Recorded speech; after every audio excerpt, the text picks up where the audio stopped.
Hello everyone. So ayan guys, kung makikita nyo, dilaw na nga yung dahon. Ayan. O 'di ba ang ganda? So ayan, pero hindi pa lahat talaga is dilaw.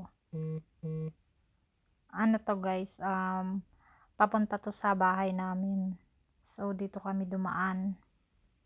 Ayan, kung makikita nyo diyan sa unahan, yung iba meron pang green. Ayan, o 'di ba ang ganda? Ganon dito kasi nga pa-winter na.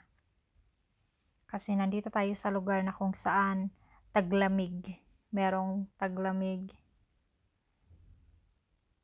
Tapos pag natanggal na yan guys, pag nag-winter na, tanggal na yung mga dahon na yan. So, kahoy na lang yung matira. So, dyan kung makikita nyo meron pang kulay green. Ang ganda lang tingnan pag kulay dilaw lahat. So, yun lang guys. Bye-bye!